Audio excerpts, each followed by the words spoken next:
El día de hoy pues tenemos un tema que ya hemos visto anteriormente. Sabemos que el compliance pues es una forma de trabajo que rige las diferentes formas de operar y todos los aspectos legales y normativos que rigen a una compañía o una corporación.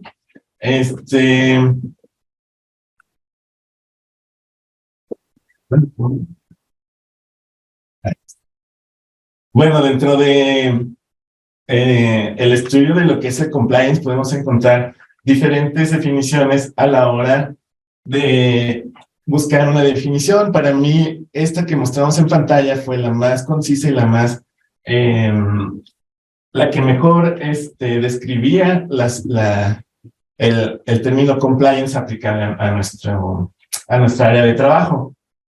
Y pues textualmente dice así: se considera compliance a un conjunto de procedimientos y buenas prácticas que las organizaciones adoptan con el fin de identificar y clasificar los riesgos operativos y legales a los que enfrentan y establecen mecanismos internos de prevención, gestión, control y reacción frente a los mismos.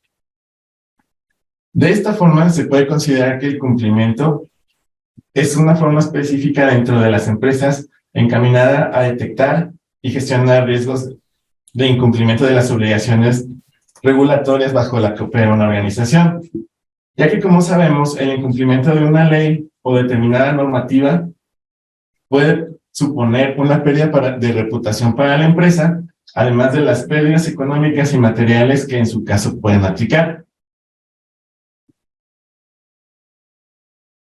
Dentro del estudio del compliance podemos encontrar diferentes niveles de cumplimiento dentro de la empresa. El primer nivel podemos encontrar el cumplimiento de normas externas. Dentro de este rubro encontramos lo que son las leyes que rigen el comportamiento de nuestra corporación, reglas, códigos, reglamentos y todos los órganos jurídicos aplicables a las actividades de nuestra organización. También podemos encontrar sistemas de control internos. Es importante que un área de compliance participe en el diseño de sistemas de control dentro de la organización, pues alguien como profesional o como experto en el área de cumplimiento normativo puede conocer cómo evitar ciertas sanciones aplicables a nuestras actividades, de la organización.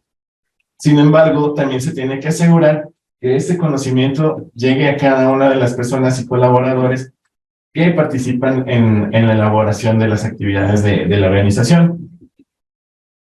También podemos encontrar el siguiente nivel de cumplimiento de normas internas, que es cuando una organización cuenta con códigos de conducta y normativas internas. Dentro del grupo Gamas, pues podemos encontrar que tenemos diferentes códigos de conducta dentro de nuestra empresa para realizar las actividades. Incluso dentro de este rubro podemos encontrar la misión, la visión y los valores que predicamos como empresa.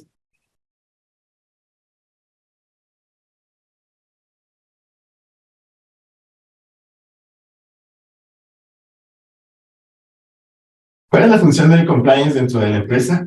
Un área de compliance principalmente se va a dedicar a evitar los riesgos, en su caso detectarlos y de manera general administrar ese tipo de riesgos.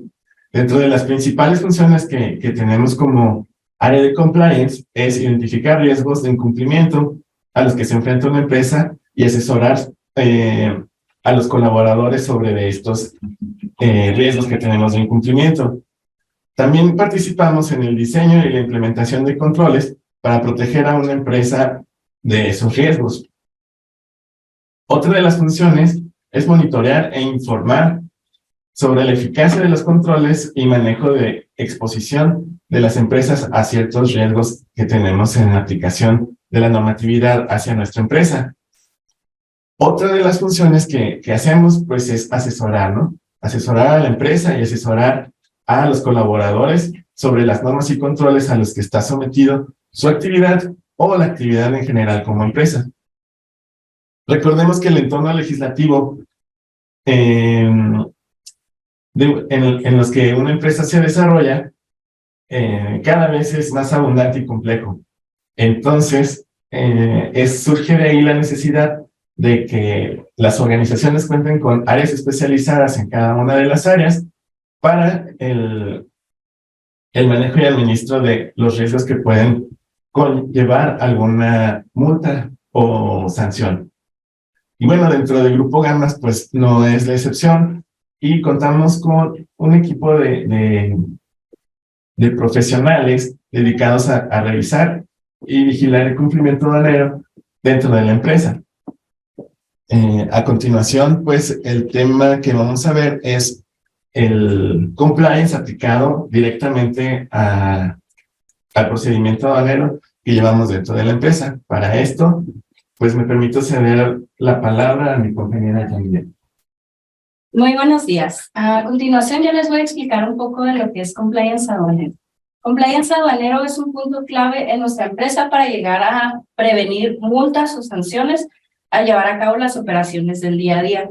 Esto pues se implementa para no tener una incorrecta clasificación, para revisar los permisos, así como las licencias, las autorizaciones y todo lo que se tiene que llevar para terminar el despacho de la misma mercancía.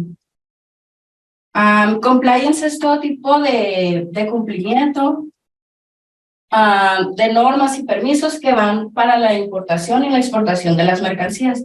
Esto depende de la clasificación arancelaria que le corresponda a cada de la mercancía que va a ser despachada.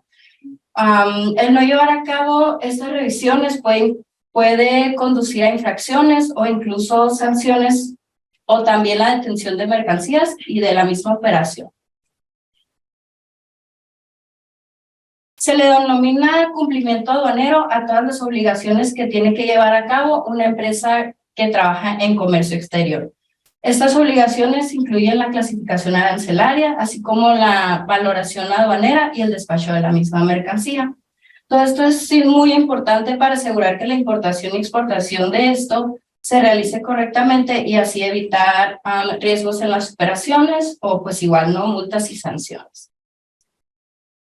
Uno de los objetivos más importantes del cumplimiento aduanero o pues compliance es identificar los riesgos que tienen la organización, ¿no? En caso de que algo venga mal clasificado o algún permiso que venga mal puesto, ¿no?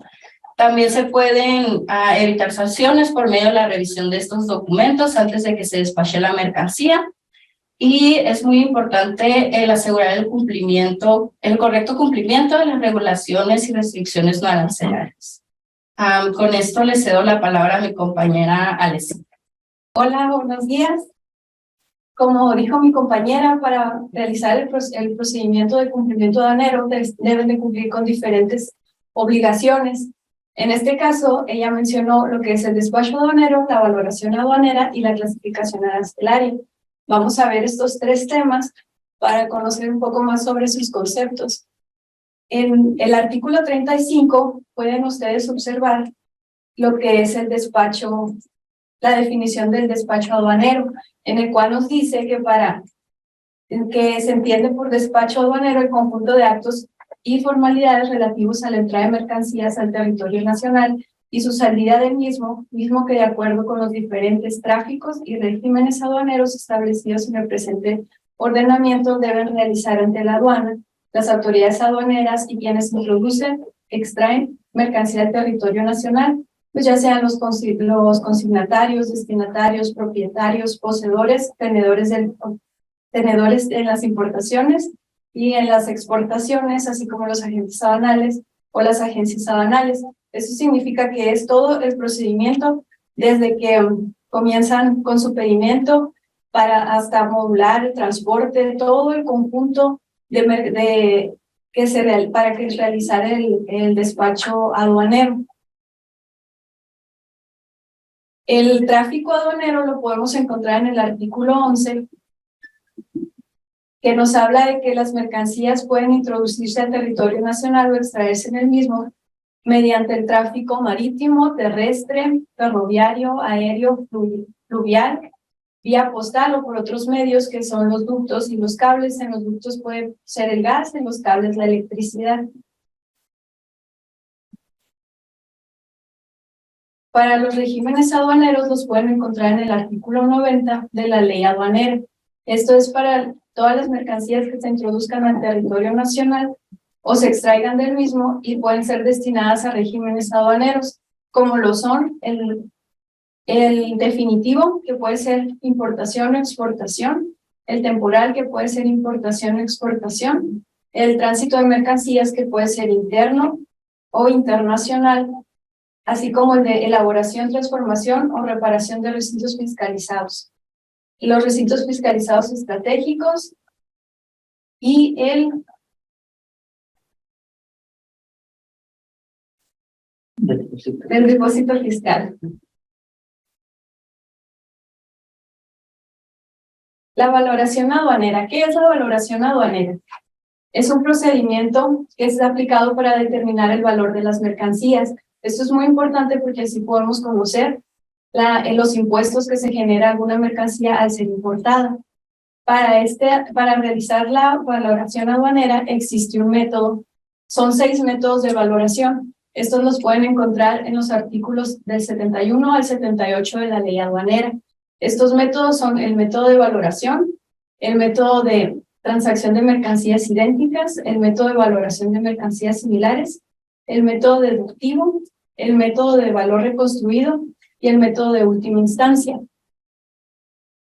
Vamos a hablar un poquito acerca de ellos. Lo que es el método de transacción es el precio real pagado por las mercancías, es decir, el valor que se encuentra dentro de las facturas.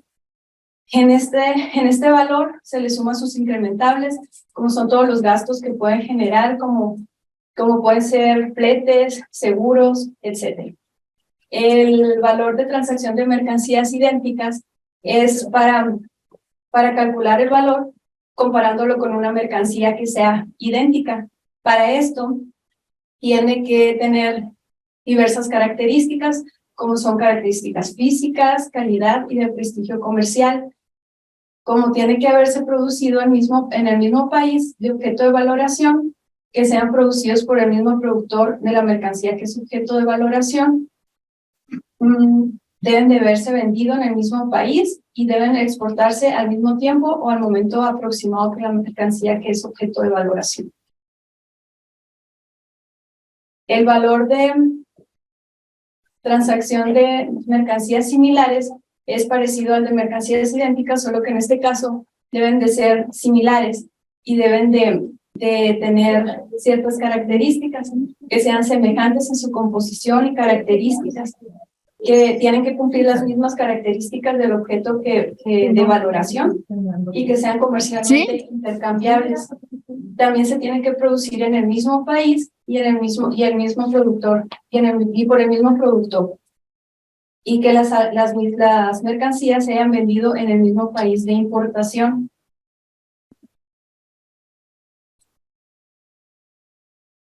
El método de valor deductivo, es la deducción de ciertos gastos que se le hacen al precio unitario para fijar un valor en aduana. El método de reconstrucción es el método que menos se utiliza por la complejidad de ya que es la suma del costo de producción y los gastos operativos posteriores a la importación o exportación. Y el método de última instancia, que es el último método cuando falta de documentos objetivos suficientes para determinar el valor. En ese caso, la autoridad aduanera es la que pone el valor. Es muy importante aclarar que estos métodos son por exclusión. Tiene que ser el primer método, si no entra por el método de transacción, entra por el segundo, así es hasta llegar a algún método que podamos utilizar para nuestro producto importado. Para la clasificación arancelaria, es un proceso que consiste en asignar un código numérico a las mercancías. con el objeto de que las mercancías que se van a importar o exportar, para poder fijar lo que son los impuestos, obligaciones y derechos. En esto se incluye lo que es las regulaciones y restricciones no arancelarias. Como beneficios es facilitar el intercambio comercial de información, armonizar la descripción, clasificación y codificación de mercancía, ayudar a definir los aranceles aduaneros, recopilar estadísticas al comercio exterior, establecer impuestos internos, políticos comerciales, las reglas de origen, la tarifa, los fletes, los precios, etc. Esta ley es la clasificación arancelaria, se rige por lo que son la ley de los impuestos generales de importación y exportación, que es la LIGI, y es el instrumento jurídico mediante el cual podemos definir los impuestos que llevan ciertas mercancías. La LIGI cuenta con solamente 2 artículos. En el primer artículo podemos encontrar la tarifa o los impuestos, que es la TIJI, y en el segundo artículo establece las reglas generales y complementarias para interpretar a la TIJI.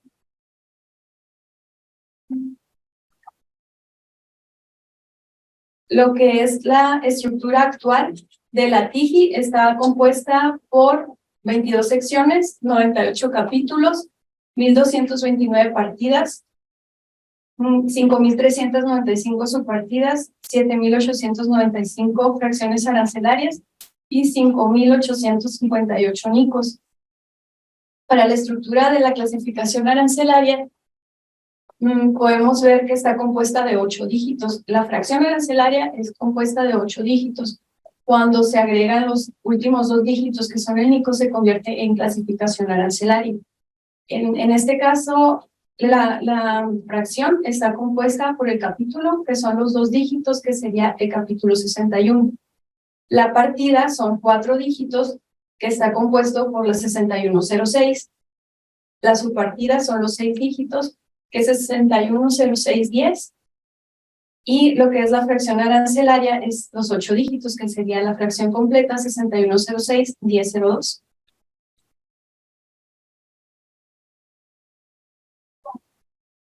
Para determinar la clasificación arancelaria, debe determinarse mediante ciertos criterios que vienen en las notas de cada sección, capítulo, así como notas explicativas, notas legales, y también por las reglas generales y reglas complementarias. Primero, se debe de identificar la mercancía dentro de la nomenclatura de acuerdo a estos siguientes criterios. Es ver la mercancía, revisar cuál es su naturaleza, origen, su materia constitutiva, su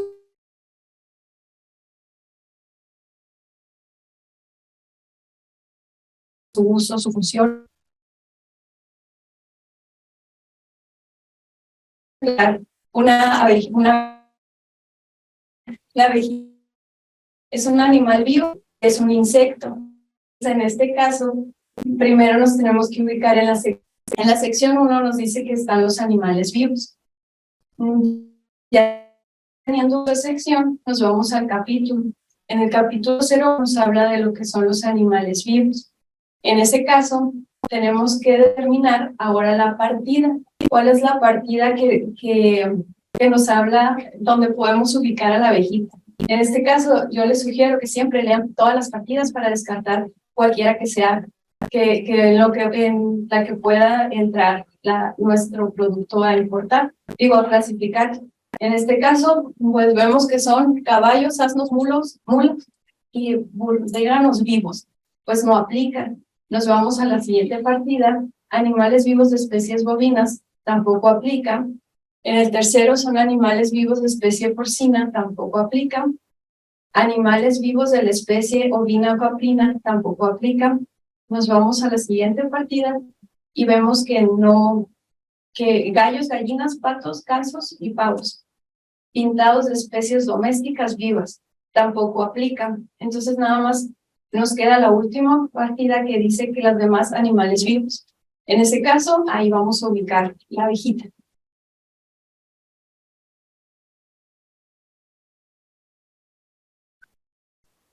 Ya teniendo ubicado lo que es la partida, que son los demás animales vivos, tenemos que comparar la partida de primer nivel, que es la que tiene un guión.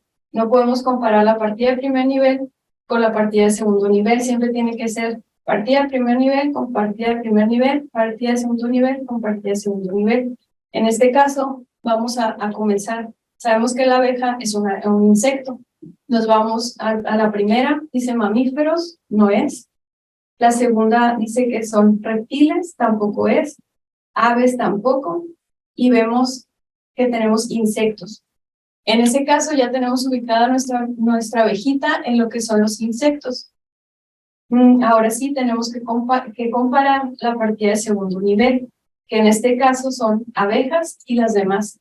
Vemos que en las abejas es más específico, tenemos una subpartida específica que dice abejas. Entonces nos ubicamos en la subpartida 010641 y vemos que la fracción ya solamente nos da la 01064101. En este caso es la fracción arancelaria de la abeja. Para conocer el mico, vemos que en este caso no hay, nada más se encuentra 00, y ya tenemos nuestra clasificación arancelaria, que es la 0106410100, que son las abejas. Es muy importante determinar la clasificación arancelaria de las mercancías, porque a través de esto nosotros podemos conocer lo que son los impuestos, las regulaciones y restricciones no arancelarias.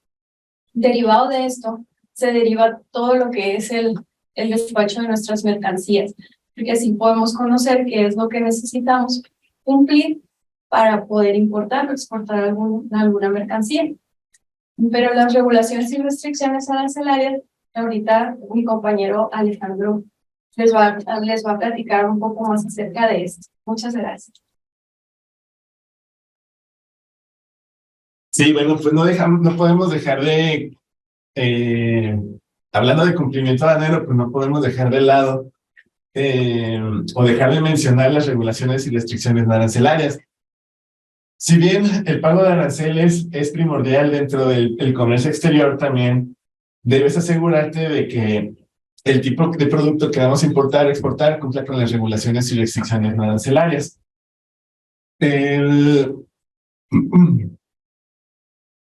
Como bien comentó Alesia, pues las regulaciones y restricciones no arancelarias van a estar determinadas a través de la fracción arancelaria, y siempre y cuando esta regulación y restricción haya sido publicada precisamente en el Diario Oficial de la Federación.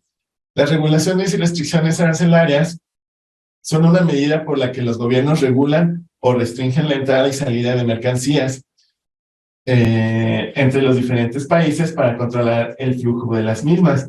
Podemos encontrar dos tipos de regulaciones. El primero son las cuantitativas y el segundo las cualitativas. El primer tipo de regulaciones y restricciones no arancelarias, que son las cuantitativas, pues como tal, el gobierno nos va a expedir permisos por importar cierta cantidad de mercancías, o nos va a determinar cierta cantidad para importar esa mercancía bajo un arancel preferencial, o como tal nos va a expedir cupos o medidas de prácticas o medidas para contrarrestar prácticas desleales en el comercio exterior, como puede ser la subvención o como puede ser la subvaluación. En este caso, las regulaciones y restricciones no arancelarias pueden ser expedidas por la Secretaría de Economía o por otras instancias o instituciones que forman parte de la Administración Pública Federal, como otras secretarías, como la Secretaría, como puede ser la Secretaría de la Defensa Nacional, la Secretaría de Energía, etcétera, ¿no? Las regulaciones y restricciones no arancelarias cualitativas. Estas se van a cumplir independientemente de la cantidad que deseamos importar, y van a ser exactamente como se menciona sobre la calidad del producto que deseamos importar. Es, por ejemplo, si tenemos madera, independientemente de la cantidad que queramos importar, debemos de cumplir con un permiso fitosanitario para verificar que nuestra madera esté libre de plagas o que pueda poner en riesgo alguna medida ambiental y que esa plaga se propague contaminen la producción de los bienes nacionales. Entonces, dentro de este rubro podemos encontrar normas oficiales mexicanas, normas oficiales de etiquetado, normas de certificación, permisos de salud, que puede ser como una combinación de ambas regulaciones, porque en el permiso de salud debe verificar la Secretaría de Salud que el producto es apto para el consumo humano y además nos va a delimitar cierta cantidad o le va a poner cierta fecha al permiso para que el importador pueda realizar las importaciones de su producto y realizar la venta al consumidor final.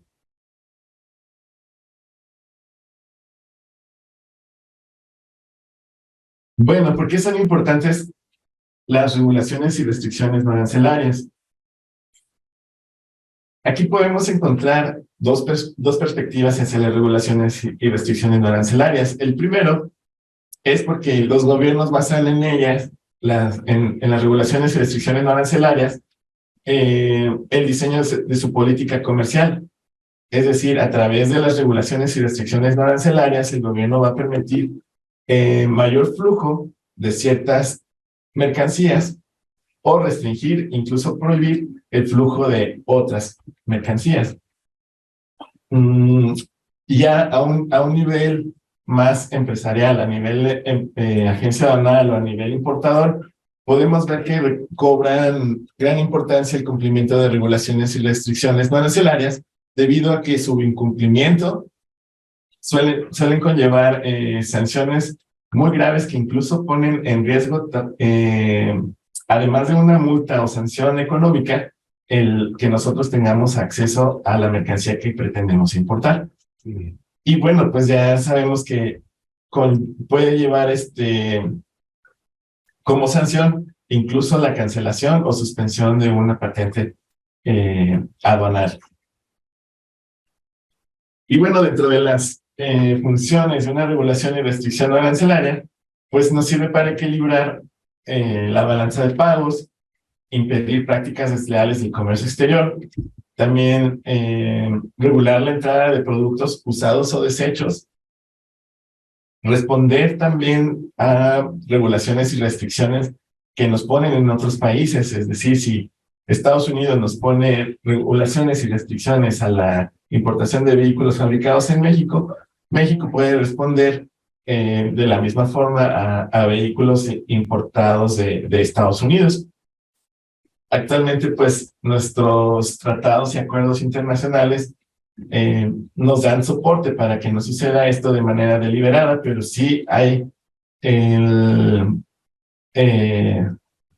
algunas fracciones arancelarias específicas, siempre hay esa respuesta tanto de México como de Estados Unidos, y así sucede también con otros países, ¿no?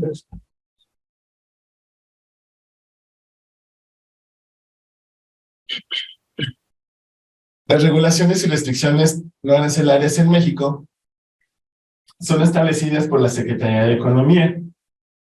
Siempre que exista una regulación o restricción no arancelaria, debe estar publicada en el Diario Oficial de la Federación.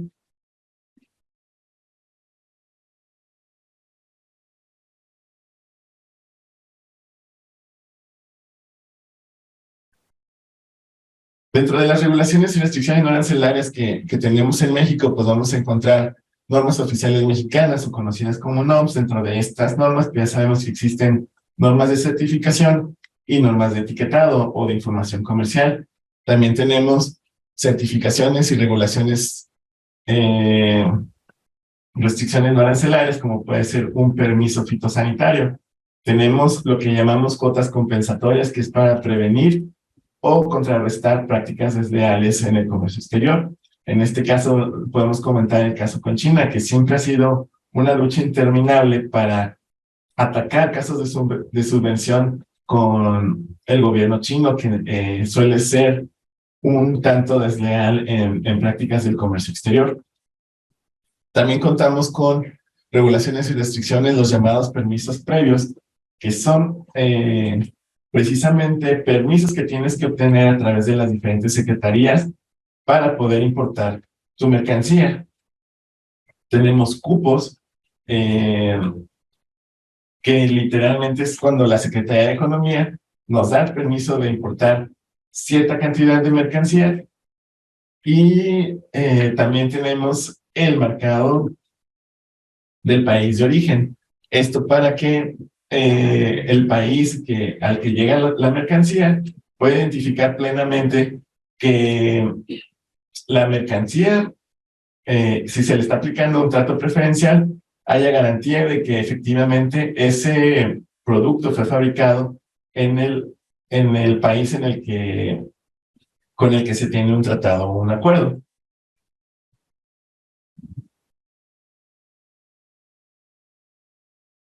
Y bueno, también dentro del cumplimiento aduanero, pues tenemos que tener y delimitar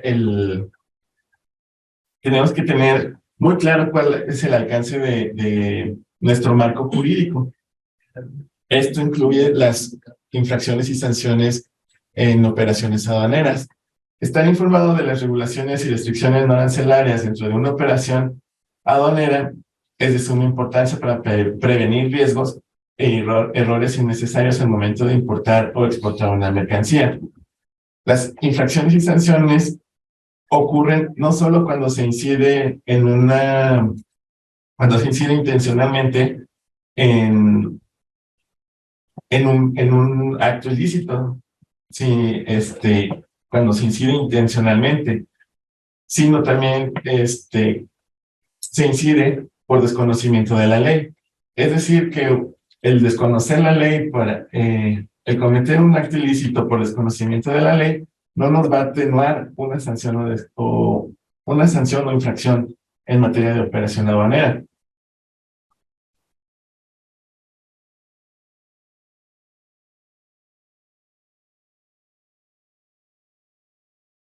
Las multas de comercio exterior, como dentro de cualquier otro tipo de sanción, es la respuesta negativa ante determinada situación. Estas obligan a quien incurre en un error a pagar cierta cantidad de dinero enfocada a subsanar algún atropello a la ley.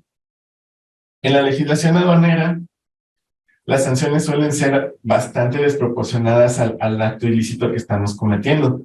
Podemos ver que existen multas hasta, no sé, de 20,000 pesos por declarar un simple dato incorrecto o inexacto dentro de la documentación aduanera.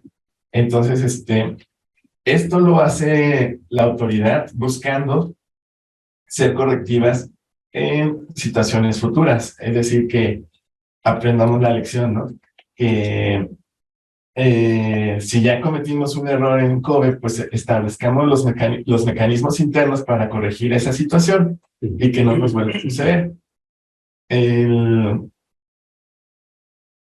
Entonces, es prácticamente esa la razón por la que la autoridad aduanera, pues sí suele ser un poco tajante en ese punto de las infracciones y sanciones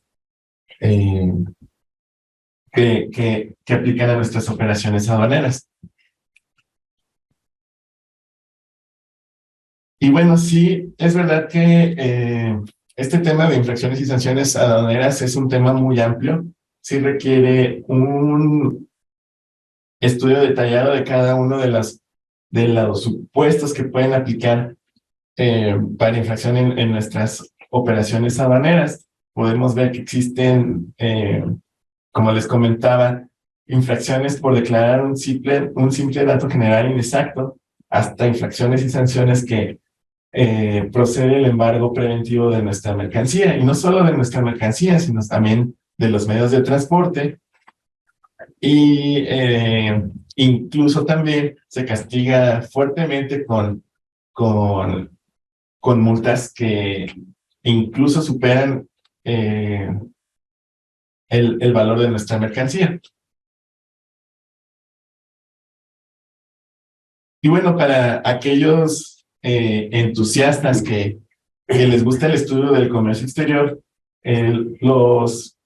las infracciones y sanciones que están dentro de la ley aduanera las vamos a encontrar en el título 8, en los artículos 176 hasta el 202. Ahí pueden encontrar lo relacionado a las infracciones y sanciones en operaciones aduaneras, que no está únicamente, no son los únicos artículos aplicables, porque después de eso vamos a encontrar que también dentro del reglamento de la ley aduanera existe un título para el establecimiento de estas infracciones y sanciones dentro de las reglas y reglas generales de comercio exterior. También vamos a encontrar algunas aclaraciones sobre estas infracciones y sanciones, y además atenuantes que al momento de nosotros cometer una infracción o sanción podemos aplicar para obtener una multa disminuida o lograr cumplir con los requisitos que nos está pidiendo la autoridad después de cometer una infracción. Aquí el punto al que debemos llegar es que nosotros como representantes de nuestros importadores debemos conocer el marco jurídico que aplica a nuestras operaciones aduaneras para delimitar nuestras obligaciones. Y pues como bien sabemos, una de las más importantes es determinar la clasificación arancelaria y vigilar que estemos cumpliendo con las regulaciones y restricciones a las que está sujeta esa fracción arancelaria. Y bueno, por último, les tenemos 5 puntos como recomendaciones para llevar un compliance aduanero exitoso. El primero es asesorarse siempre, ¿no? Dentro del Grupo Gamas tenemos una plataforma llamada Helpdesk, en la que podemos nosotros consultar las diferentes áreas que forman Grupo Gamas. Tenemos operación aduanera, tenemos trade compliance, tenemos también un área de tecnología que también nos apoyan en establecer el diseño de herramientas para el control del compliance aduanero. Entonces, también tenemos asesoría en prácticamente todas las áreas del comercio exterior, y a través del Helpdesk nos aseguramos que la consulta llegue a la persona y sea atendida por la correcta persona, por la persona más adecuada, ¿no? La segunda recomendación pues sería mantenernos siempre informados de las actualizaciones y cambios dentro de la legislación de comercio exterior. Y no solo del comercio exterior, sabemos que las actividades de un agente aduanal o agencia aduanal implican muchas áreas como contabilidad, que podemos ver ahí lo del código fiscal. También, por ejemplo, la ley de prevención de actos ilícitos con recursos de procedencia ilícita. Entonces, no solamente enfocarnos a lo que es ley aduanera, ley de comercio exterior, sino ampliar nuestra visión y conocer un poco de todas las áreas que regulan el comercio exterior. El tercer punto, la tercera recomendación, es completar con exactitud la información importante del pedimento. Dentro del pedimento tenemos ciertos campos que sabemos que son mutables y algunos otros que pueden no ser mutables, pero que pueden conllevar a que la autoridad detecte irregularidades dentro de la operación aduanera. Entonces hay que fijarnos muy bien desde la declaración de identificadores y sus complementos, hasta incluso RFC de nuestro importador, el nombre completo de nuestro importador. Todos esos puntos son muy importantes al momento de declarar los datos dentro de nuestro pedimento, y pues desde luego esto implica conocer plenamente pues nuestro anexo 22, ¿no? Que es la guía la guía para el llenado de nuestro pedimento. Y bueno, la cuarta recomendación va relacionada con el punto 3, que es no incluir intencionalmente datos falsos e inexactos en nuestros documentos. Sucede mucho, por ejemplo, al momento de declarar una marca, que nosotros declaramos el identificador MC con sus complementos sin saber por qué lleva esos complementos. No indagamos si la marca existe, si no existe, si el importador tiene los derechos o los permisos para distribuir esa marca, etcétera, ¿no? Y es un ejemplo que me viene a la mente, porque suele suceder, oye, ¿por qué que nosotros cuestionamos, oye, ¿por qué estás declarando ese complemento? Y realmente en ese momento es cuando regresan con el importador y obtienen la información. Lo ideal es que al momento del llenado de pedimento tú ya cuentes con esa información y estés seguro de lo que estamos declarando en pedimento. Un dato general inexacto puede sonar a que es poquita la multa, son cerca de 2,000 pesos. Pero ya un dato general inexacto por la cantidad, hay que tomar en cuenta que es un dato general inexacto y la multa se cobra por cada uno de los datos o cada dato general inexacto en cada uno de los documentos que conforman la operación aduanera. Entonces hay que tener cuidado con la declaración de los datos en nuestro pedimento. Y no nada más en pedimento, sino también en toda la documentación aduanera. El último y quinto punto que nosotros queremos dar como recomendación es llevar a cabo un correcto procedimiento de glosa. Muchas veces no es porque nuestro compañero que nos apoya con la glosa sepa más o tenga más conocimiento sobre cierto punto del pedimento, sino que algunas veces tener otra perspectiva o una segunda opinión de alguien nos va a ayudar a que nuestra operación vaya lo más seguro posible al momento del despacho por aduana. Y bueno, este punto aplica también no solamente al llenado de pedimento, sino también puede ser en una clasificación arancelaria. Tomar una segunda opinión, pues siempre es importante, ¿no? Pues de nuestra parte sería todo. No me queda más que agradecer a todos ustedes por conectarse, al equipo, ya, muchas gracias. Equipo IMC, muchas gracias por la invitación y por este espacio, y dejamos abierto el micrófono para dudas, preguntas y quejas, no, porque nos va a llevar todo el día.